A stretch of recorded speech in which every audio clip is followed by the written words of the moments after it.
오늘은 당신은 무엇을 자랑하며 살고 있습니까? 우리 옆 사람에게 질문해 볼까요? 당신은 무엇을 자랑하며 살고 있습니까?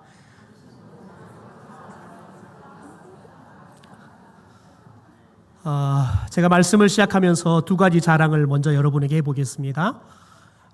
저희 부부는 이번 휴가를 한양으로 가기로 했습니다. 서울로 가기로 했어요.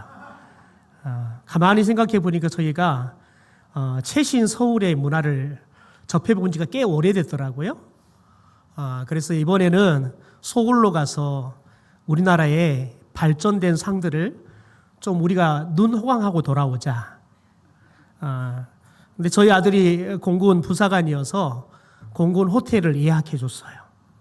그러니까 한 50% 조금 안 되게 할인이 되더라고요. 감사할 일이죠. 또 제가 서울로 간다 그러니까 제 동생이 미소라는 하관인데 이연복 셰프가 운영하는 목란에다가 예약을 해서 동파육과 맛있는 중화 요리를 주문에 예약해놨다고 식사를 하자고 그러더라고요. 벌써 막 침이 꼴딱꼴딱 넘어가시죠? 이번 휴가는 그래서 이런 사람 저 사람 또 도움을 받아서 좀 더 편하고 조금 더 좀 많이 먹고 조금 더 좀 눈 호강하면서 시간을 보낼 것 같습니다. 저의 이런 자랑을 들으면 어떤 분은 배가 아픈 분도 계시겠죠. 또 어떤 분은 아이고 일주일 내내 비나 와버려라 또 이런 분도 계시겠죠. 여러분 그런데 저는 지난주를 보내면서 정말 기쁜 소식을 하나 전해 들었어요. 지난 목요일인데요. 우리 주인장 원사님께서 네팔에 있는 우리 방영숙 선교사님께 왔던 카톡의 내용을 제게 전해 주셨어요. 우리 윤정수 방영숙 선교사님 아들과 딸이 있는데 딸은 외국에 살고 있고 아들을 윤이슬이라는 성도죠. 44살의 청년입니다. 그런데 실은 암에 걸려서 잘 치료받아서 나았습니다. 그런데 올해 다시 아마 7월 달 같아요. 폐해가 재발되었다는 진단을 받았어요. 그래서 우리 주권사님에게 그 소식이 와서 그 소식을 듣고 저와 저희 집 사람 또 우리 중보기도실에 기도 제목을 올리고 기도하기 시작했습니다. 그런데 제가 꼭 만나서 식사를 대접하고 기도해주고 싶은 마음이 있었어요. 그래서 지난 8월 5일 날 만나서 전주 시내에서 맛있는 밥 사드리고 교제하고 그러면서 기도해드렸어요. 그 다음 주에 일산에 있는 원자력병원에서 이제 구체적으로 어떻게 치료를 해갈 것인지 의사 다시 한번 촬영하고 결정하는 시간을 갖는다고 그렇게 앞으로 치료의 일정들에 대해서 이야기해 줬어요. 그래서 함께 교제하고 기도하고 그리고 또 헤어졌는데 지난주에 이제 아마 사진 찍고 그리고 또 결과가 났나 봐요. 선교사님께서 이렇게 소식을 전해왔어요. CT에서는 동그랗게 보였는데 PET CT에서는 뭔가 있긴 한데 종양이 아닌 것처럼 나왔고 전이도 없고 암이 죽으면서 뭉친 것일 수도 있다고 하고 그래서 또 2달 뒤에 다시 촬영해서 더 커지나 보기로 했어요. 이 말이 뭐냐면 더 커지지 않으면 암이 아니라는 말이에요. 그러면서 선교사님께서 이런 감사의 말씀을 전했어요. 계속적인 중보 기도에 대단히 감사합니다. 여러분 그러면서 이런 말을 선교사님께서 써오셨어요. 한국에 오면 주권사님이 계신 구암교회가 목사님, 사모님, 성도님들이 너무 좋아 든든하고 친정이 온 것 같아요. 여러분 저희 교회가 우리 선교사님들이 오면 좀 교회가 한대하자. 그래서 선교사님들이 오면 강단도 내어드려서 그분의 선교의 비전, 선교 현지의 하나님의 역사들을 좀 우리 같이 나누고 또 같이 기도도 하고 그래서 돈만 보내는 선교가 아니라 선교사님과 같이 선교를 호흡하고 또 선교사님의 선교 현장에 대해서 같이 듣고 또 같이 기도도 하고 그래서 조금은 우리가 선교에 대해서 깊이 있게 좀 참여하는 그래서 우리가 선교적인 공동체라는 교회의 슬로건에 맞게 저희들이 좀 하자. 그래서 저희 교회는 선교사님들이 오시면 가장 중요한 이 주일 강단을 내어드립니다. 사실 선교사님들에게 주일 강단 내어지는 교회들이 몇 교회가 없습니다. 더 나아가서는 저희들이 할 수 있으면 우리 선교회들로 연결을 해가지고 선교사님들이 오시면 좀 식사도 좀 대접하고, 우리가 할 수 있다 그러면 매달 교회에서 나가는 선교 헌금만 지원하지 말고 그때그때 필요한 게 있다면 우리가 할 수 있는 선안에서 좀 도움 좋겠다. 그래서 그런 일들을 쭉 해왔는데, 실은 저희 교회처럼 그렇게 선교사님을 한대해주고 또 저희 장로님들과 성도들처럼 이 강단을 쉽게 내어주는 것들을 허락하는 교회가 많지 않습니다. 그러니까 선교사님들이 처음에 제가 주일 강단 오셔서 설교하십시오 그랬더니 주일 오후가 아니라 주일 오전입니까? 라고 반문을 하시더라고요. 예, 주일 오전입니다. 본인들이 선교하면서 실은 주일 오전 강단에서 선교 보고와 설교를 하는 경우들이 그리 흔치 않는 일이니까요. 여러분, 저희들이 이렇게 좀 선교사님들을 위한 배려를 하는 시간들을 가져오니까 실은 선교사님들의 마음에 그게 감동이 되어지는 거죠. 여러분, 저와 여러분 좀 기도했으면 좋겠어요. 우리 윤이슬 형제가 다음 2달 후에는 암이 깨끗하게 사라졌습니다. 이 소식을 들을 수 있도록 저와 여러분이 기도할 수 있게 되기를 주님의 이름으로 축원합니다. 여러분, 교회는 개인의 행복한 삶의 이야기도 많이 해자가 돼야 하지만 하나님의 역사한 은혜 이야기가 성도들의 입에서 입으로 자랑되고 간증되어지는 것이 진짜 은혜 있는 교회인 줄 믿습니다. 저는 저와 여러분이 오늘 말씀을 시작하면서 당신은 무엇을 자랑하며 살고 있습니까? 이 질문 앞에서 각자가 조금은 다를 겁니다. 어떤 분은 우리 아들이, 우리 딸이 잘 나가는 사람이어서 그게 자랑이 되기도 하고요. 또 심지어 어떤 사람은 아이를 가진 것도 자랑이 돼요. 요즘은 아이를 갖는 게 쉽지 않잖아요. 우리 박경림 집사가 지난번에 연락이 왔더라고요. 그러면서 목사님, 저 아들 낳았어요. 너무 신이 나갖고 있어요. 이게 산모인지 아닌지를 모를 정도로 너무 힘이 넘쳐서 아들 낳았다고 전화를 줬더라고요. 왜냐하면 아이를 갖는데 정말 어렵게 가졌거든요. 또 아이를 가졌는데 낳기까지 정말 어려운 시간들을 보내면서 아이를 출산했거든요. 얼마나 감사했으며 그래서 낳고 저한테 연락을 주셨어요. 아들 낳았다고 막. 그래서 저는 얼마나 감사한지 몰라요. 여러분, 저와 여러분이 지금 우리가 내가 자랑하고 살아가는 삶이 도대체 무엇을 자랑하며 살아가는 삶인지 각각 다르지만 최소한 저와 여러분이 그리스도인이라면 오늘 사도 바울을 통해서 그리스도인이 무엇을 자랑하며 살아가야 되는지 이 삶의 교훈을 깨달을 수 있게 되기를 소망합니다. 더 나아가 그것을 자랑할 수 있는 삶을 살 수 있게 되기를 주님의 이름으로 축원합니다. 여러분, 그리스도인은 주님을 닮아가는 삶을 살아야 합니다. 여러분, 그래서 그리스도인은 신앙의 연륜이 더해가면 더해갈수록 우리 안에 그리스도인의 인품과 성품이 드러나야 하는 겁니다. 또 다른 말로 품격이 있어야 돼요. 그리스도인으로서의 품격이 있어야 한다고요. 저와 여러분이 30년, 40년을 살았는데 다른 사람이 내가 교회 목사입니다. 아니, 목사세요? 그렇게 안 보이시는데요? 여러분, 그러면 인생을 잘못 산 겁니다. 여러분, 아무리 인상이 험하게도 목사의 삶을 쭉 살다 보면 자연스럽게 목사의 인품과 더 나아가서 품격이 몸에 배면 여러 사람들이 그냥 보면 알아요. 왠지 그냥 목사님처럼 보이네요. 그 이야기들을 듣게 되어 있어요. 왜냐하면 저와 여러분이 무엇을 보고 살아가고 무엇을 생각하고 살아가고 무엇을 하느냐에 따라서 저와 여러분의 얼굴과 드러나는 인품과 더 나아가서 언어와 모든 것들이, 다시 말해서 품격이 여러분 달라지게 돼 있어요. 한번 옆 사람 보십시오. 그리스도인의 품격이 보이십니까? 어떠시나요? 네. 조금 용납이 안 돼도 그렇게 인사해 볼까요? 네, 그리스도인의 품격이 보이십니다. 네. 여러분, 그런데 이 사도 바울은 고린도후서 2장 말씀에서 신앙의 품격, 그리스도인의 품격을 뭐라고 표현하냐면 그리스도의 향기다라고 표현을 합니다. 제가 현대어 성경으로 읽어드리겠습니다. 하나님께서 함께하는 한 우리의 생활은 아름다운 향기로 가득 차 있습니다. 이 향기는 우리 속에 있는 그리스도의 향기이며 우리 주위에 구원받은 사람에게나 구원받지 못한 사람에게나 똑같이 퍼져나갑니다.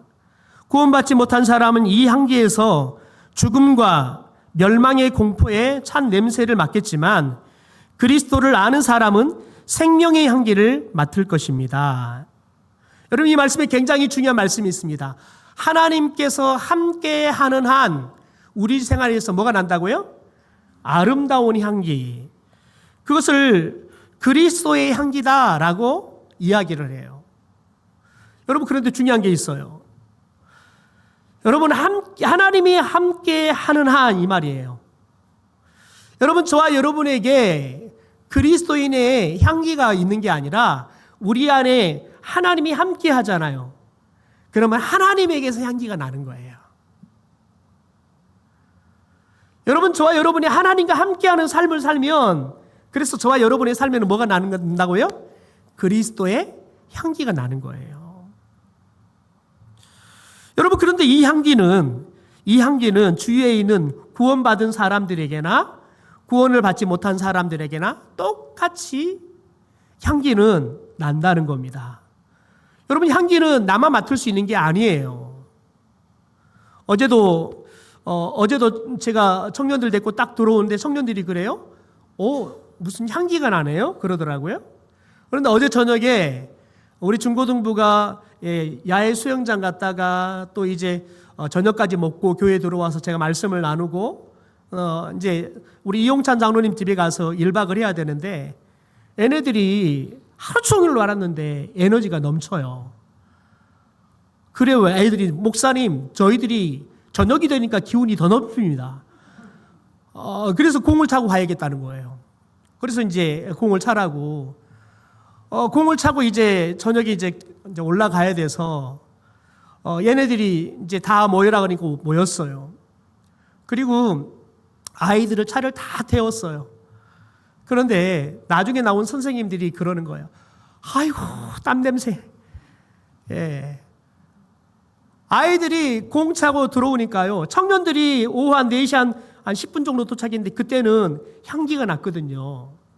근데 오후에 아이들이 들어왔다가 나가니까요. 땀 냄새가 에베다인 가득한 거예요. 여러분, 무엇을 담느냐, 우리 안에 무엇이 있느냐에 따라서 냄새는 달라지는 거예요. 여러분, 하나님은 저와 여러분과 항상 함께 한 줄 믿습니다. 여러분, 그런데 문제는 뭐냐면 여러분, 저와 여러분이 하나님이라는 향기를 여러분 우리 안에 품었는데 저와 여러분이 하나님과 함께하는 삶을 산다는 건 뭐냐면 여러분, 향기통 같은 하나님의 여러분 그 뚜껑을 열어놔야 돼요. 그래야지 향기가 나는 거예요. 우리 예배당 구석구석에 디퓨저가 이렇게 설치되어 있습니다. 그래서 교회를 처음에 들어오면 사람들이 교회 안에 향기가 나요. 여러분, 그런데 만약에 여러분 디퓨저를 많이 깔아놓고 중요한 건 뚜껑을 열지 않고 그대로 둔다 그러면 아무리 향기통이 많아도 향기가 납니까? 안 납니까? 안 나는 거예요. 그러니까 저와 여러분이 하나님과 함께하는 삶을 산다는 건 뭐냐면 디퓨저 통 같은 하나님을 저와 여러분이 모시고 있지만 그 뚜껑을 열어서 하나님 향기가 나게 해야 되는데 하나님과 함께하는 삶을 살지 않으면 하나님이 우리 속에 계시지만 뚜껑을 열지 않아서 하나님의 향기가 나지 않는 삶을 사는 것 같은 거지요. 여러분, 예수님께서 십자가에 죽기 전 하루 전날 저녁에 로마의 군병들에게 잡혀가기 전에 겟세마네 동산에서 예수님께서 밤새내 기도하십니다. 여러분, 예수님의 이 기도의 내용이 성경에 나와 있는데 처음에는 예수님이 이 십자가라는 것이 얼마나 어렵고 힘들고 고통스러운 걸 너무 아시니까요. 솔직하게 저 이 십자가 좀 지고 싶지 않습니다. 할 수만 있다 그러면 저 십자가 지지 않도록 해주세요. 진솔하게 자신의 마음을 소원을 하나님께 구합니다. 여러분, 그런데 예수님의 기도가 그렇게 자신의 소원으로 시작이 되지만 자신의 소원을 꺾습니다. 그리고는 내 소원이 아니라 하나님의 뜻, 하나님의 소원대로 되기를 원합니다. 그래서 이렇게 예수님이 하나님께 기도하는 겁니다. 아빠, 아버지여, 아버지께서는 모든 것이 가능하오니 이 잔을 내게서 옮기시옵소서. 바로 십자가를 내게서 옮겨주십시오. 자신의 소망을 이야기하는 겁니다. 그러나 나의 원대로 마옵시고 아버지의 원대로 하옵소서. 여러분, 저와 여러분이 하나님과 함께 한다는 건 뭐냐면, 저와 여러분이 내가 원하는 것 하나님께 말할 수 있어요. 그런데 그게 하나님의 뜻과 맞으면 좋아요. 여러분, 그런데 내가 기도 시작할 때 내 소원, 내가 원하는 걸 하나님께 기도했는데 그게 하나님의 뜻과 맞지 않아요. 여러분, 그러면 어떻게 해야 돼요? 내 뜻을 굽히고 하나님의 뜻이 이루어지는 삶을 선택해서 내 뜻이 아니라 하나님의 뜻에 순종하며 살아가야 돼요. 그게 하나님과 함께 한다는 삶의 모습이에요. 여러분, 그럴 때 저와 여러분에게 그리스도의 향기가 나는 거예요. 그럴 때 여러분, 저와 여러분이 신앙의 연륜이, 즉 하나님과 함께하는 시간이 많아지면 많아질수록 여러분의 언어가 누구의 말을 닮아요? 하나님의 말씀을 닮게 되어 있는 거예요. 저와 여러분의 인품이 누구의 인품을 닮아요? 예수님의 인품을 닮아가는 거예요. 그래서 온유해지는 거예요. 겸손해지는 거예요.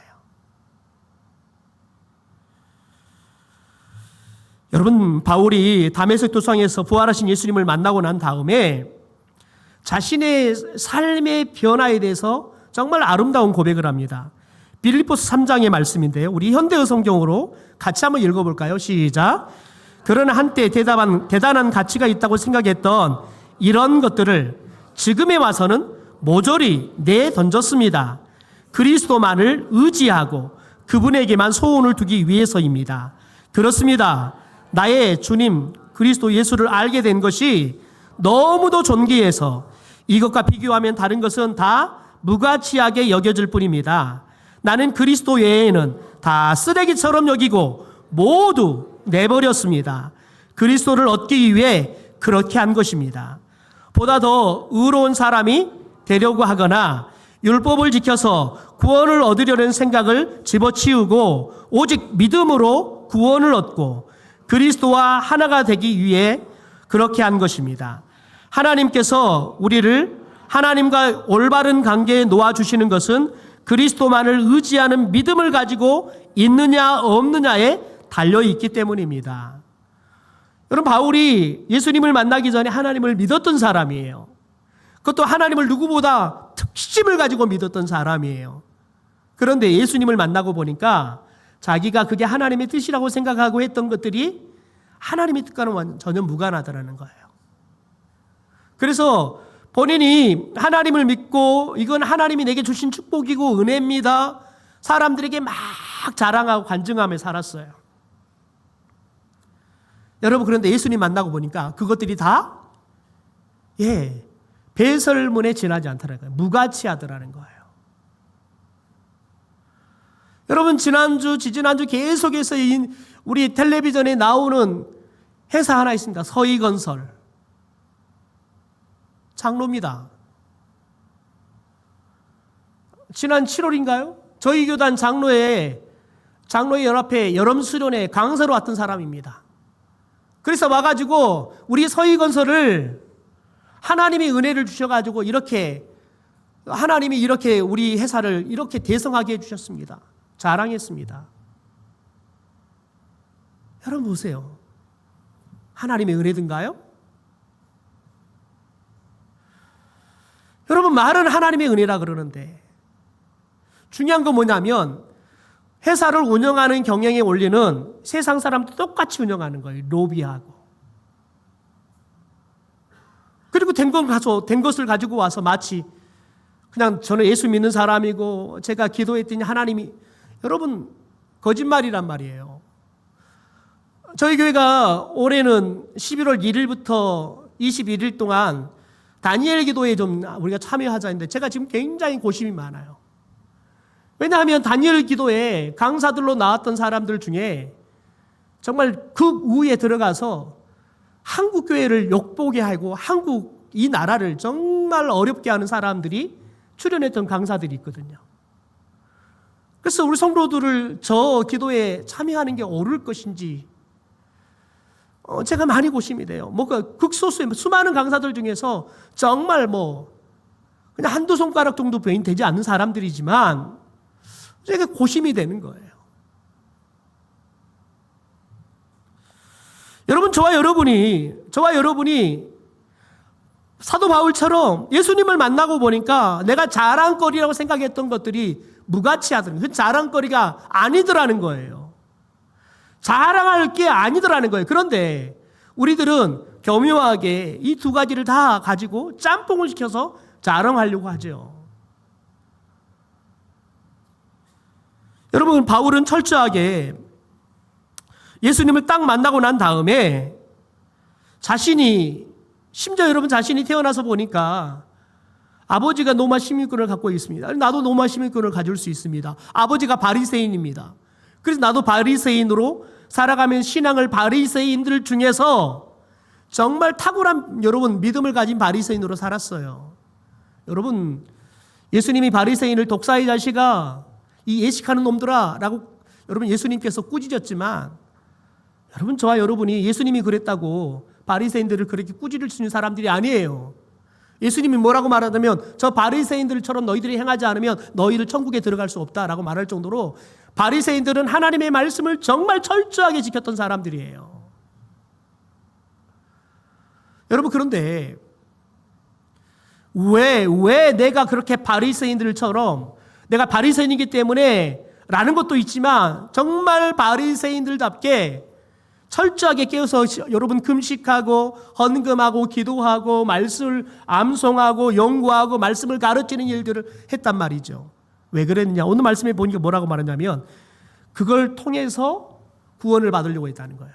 그러니까 내 행위를 통해서 구원을 받으려고 했다는 거예요. 그런데 예수님 만나고 보니까 내 행위를 통해 구원받는 게 아니라 예수 그리스도를 오직 의지함으로, 오직 믿음으로 구원을 받더라는 거예요. 여러분, 그러니까 내가 했던 것이 자랑거리가 돼요, 안 돼요? 내 구원받는데 아무런 쓸모가 없는 거예요. 여러분, 그래서 바울이 철저하게 그가 자랑하는 거리가 완전히 달라져 버립니다.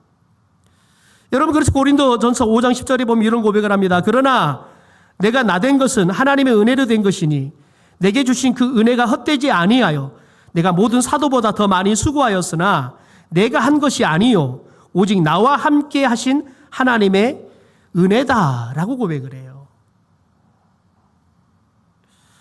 여러분, 그런데 보십시오.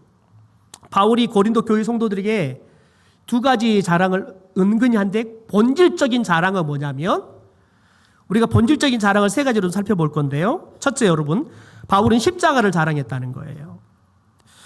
여러분, 고린도 교회에 들어와서 바울을 모함하고 고린도 교회 성도들을 신학을 유혹하는 거짓 사도들은 무엇을 자랑했냐면, 야, 우리가 바울보다 복음을 전한 일에 더 특심을 내어서 우리가 바울보다 더 많은 사람들을 핵심시켰어.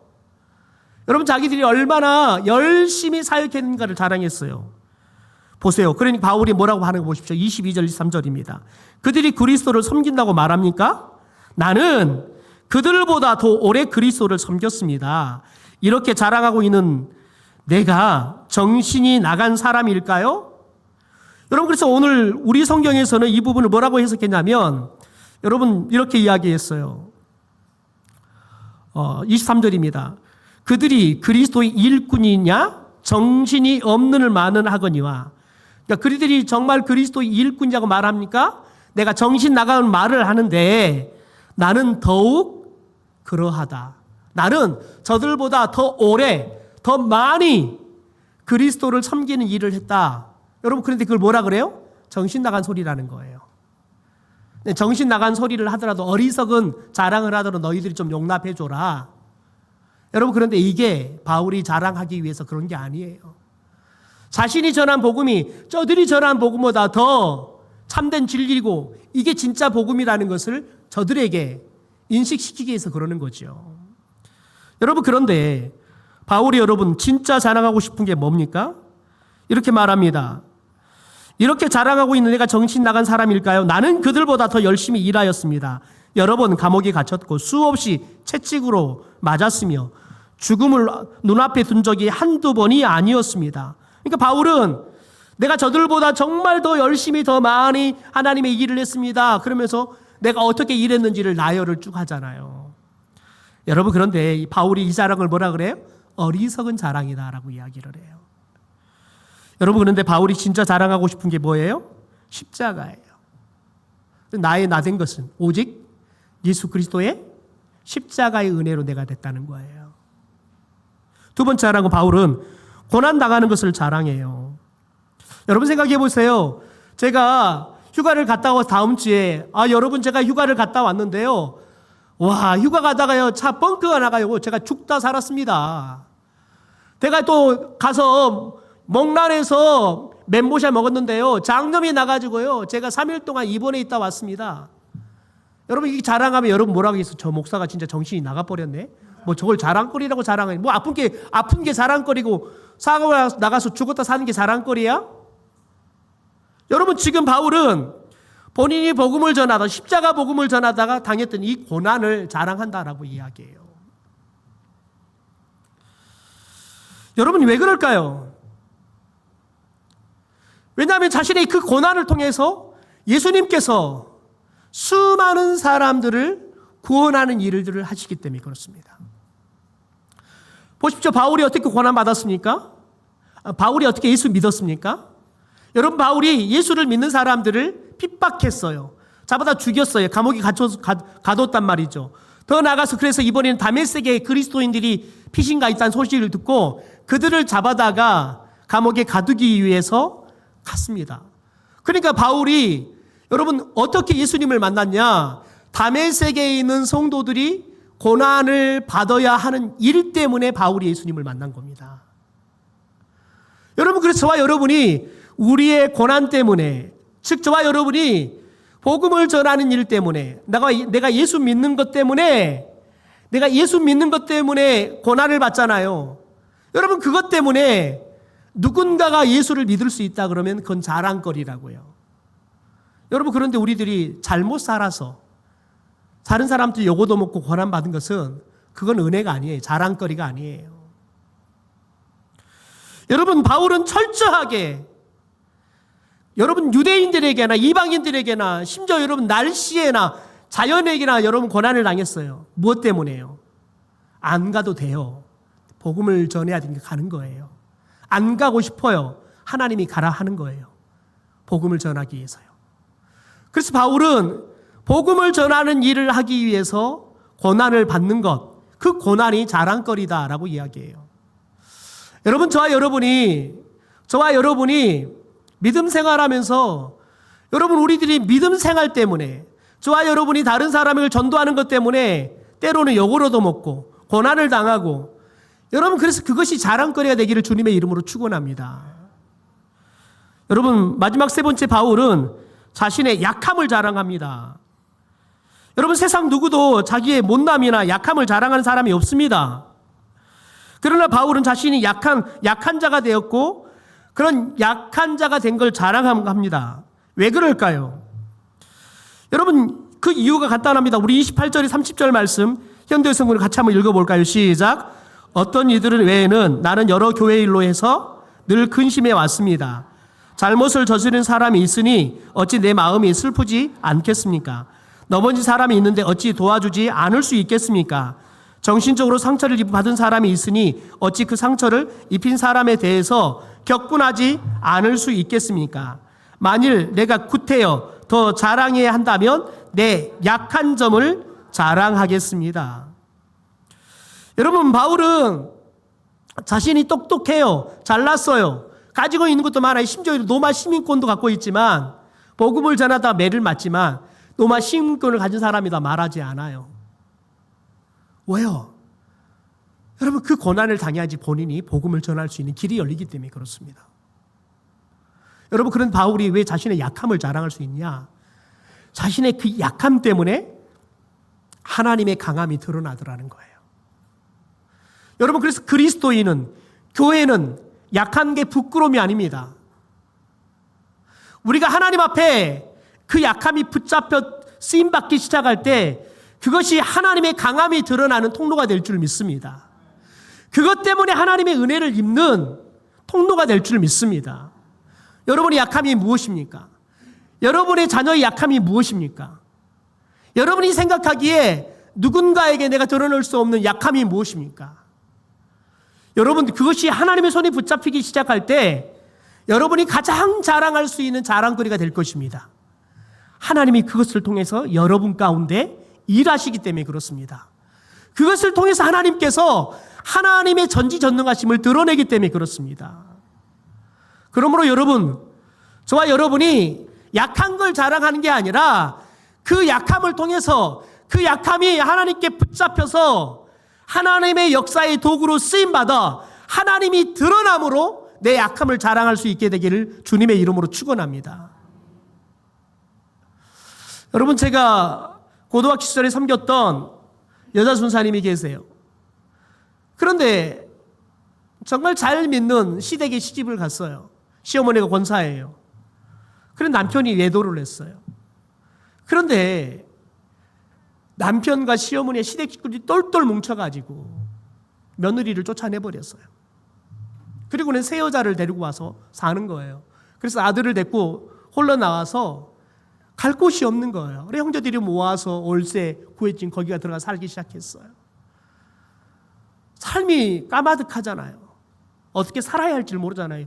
결혼해서 전업주부가 돼서 아무것도 안고 살았는데 하루아침에 나도 내가 스스로 먹여 살려야 되고 내 자식을 먹여 살려야 할 입장에 서버린 거예요. 어린 아이를 두고 어떻게 뭘 가서 할 수 있겠습니까? 그러다가 하나님이 부르셔서 이제 성서 신학원 들어가서 신학을 공부하기 시작했습니다. 그러면서 살 집이 싸고 먹고 살아야 되니까 교회에 관리집사 겸 전도사로 들어와 사시는 거예요. 제가 섬겼던 교회가 개척교회예요. 그래서 사시는 거예요. 교회 뒤쪽에 사택이 조립식으로 하나 있어요. 그런데 그 뒤를 가보면 아주 그냥 외져요. 으시으시해요. 비가 오면 그냥 물이 막 올라와요. 그래서 이불이 흥건하게 젖어요. 아침에 전사님과 아들이 자고 일어나면 이게 얼굴이 하얘요. 피곤해가지고요. 여러분, 그런데 그렇게 수모를 당하고 살았어요. 교회학교 교사들이 와서 교회학교 아들한테 교회 전화기 갖고 전화 신방하잖아요. 그런 목사님이 전화비 많이 났다고 전사님을 뭔 전화를 전사가 되고 막 쓰냐고 구박을 하는 거예요. 그런다고 선생님들이 와서 신방하는데 못하게 할 수도 없잖아요. 정말 여러분 정말 구박을 엄청 받으면서 살았어요. 여러분 그런데 그분이 목사가 되고 개척을 해서 교회를 하고 계세요. 여러분 지금 한 25년 목회를 하고 계세요. 여러분 그런데 교인들은 한 40명 모여요. 여러분 그런데 늘 여러분 생각이 교회예요. 그러면서 이제 60이 넘어가니까 너무 고생을 많이 해서 몸이 막 이것저것 아픈 거예요. 그러니까 늘 어떤 생각을 하냐면 내가 빨리 은퇴를 하면 젊은 목사가 와서 교회를 부흥시킬 수 있지 않을까라는 고민을 하는 거예요. 여러분 그런데 그걸 하나님이 허락을 하지 않는 거예요. 그러니까 목사님은 더 절박하게 기도할 수밖에 없는 거죠. 성도들은 그런 목사님을 더 절박하게 기도할 수밖에 없는 거죠. 여러분 그런데 중요한 건 뭐냐면 성도들이 그런 목사님의 연약함을 붙잡고 기도하기 시작하는 거예요. 그러니까 여러분 목사님이 성도들에게 받은 은혜가 얼마나 커요. 그러니까 성도들의 조그마한 이야기도 다 듣고 성도들의 조그마한 아픔도 가서 싸매주고 아들이 군대 가도 목사님이 애들 데리고 논산훈련소 가서 보내주고 오고 또 훈련받고 부대 배치 받잖아요. 부모님들 오는 날 가잖아요. 그럼 목사님도 같이 가 축하해 주는 거예요. 그러니까 교회가 정말 가족이 되는 거예요. 목사님의 그 연약함 때문에 함께 기도하다가 그것이 교회가 정말 여러분 가족이 되는 거예요. 진짜 가족이에요. 그러니까 목사님도 성도님들이 하나하나 다 생일을 챙기고 때로는 아픈 일이 있으면 같이 아파하고 또 병원 갈 일이 있으면 같이 가고 뭐 이렇게 사는 거죠. 그러니까 교인들은 많지 않은데 성도들이 정말 한 가족이 되어 사는 거예요. 그러니까 성도들이 어떤 곳에 가서도 누릴 수가 없는 사랑을 교회에서 받고 살아가는 거죠. 여러분, 목사의 그 연약함이 온 성도들이 한 가족으로 묶이는 하나님의 어떻게 보면 한 줄 같은 게 되더라고요. 하나님의 한 사랑의 줄이 되어서 온 성도들을 하나로 묶는 게 되더라는 거죠. 그러니까 목사님이 나의 그 연약함을 자랑할 수 있는 거예요. 여러분, 저와 여러분이 내 연약함이 하나님께 붙잡혀서 하나님의 역사와 하나님의 여러분 기도 응답의 통로로 쓰임 받음으로 우리의 연약함을 자랑할 수 있는 저와 여러분이 되기를 주님의 이름으로 축원합니다. 여러분, 다음 주에는 당신은 지금 무엇을 자랑하며 삽니까? 여러분은 무엇을 자랑하고 싶습니까? 여러분, 다음 주에는 저와 여러분이 하나님과 함께 살면서 우리의 삶 가운데 묻어나는 향기 때문에 누군가가 감동을 받고 우리의 연약함 때문에 내가 고난당함으로 누군가가 예수를 믿고 누군가가 하나님의 은혜의 복음을 들을 수 있는 여러분, 그런 삶의 간증들이 저와 여러분의 자랑이 되기를 주님의 이름으로 축원합니다.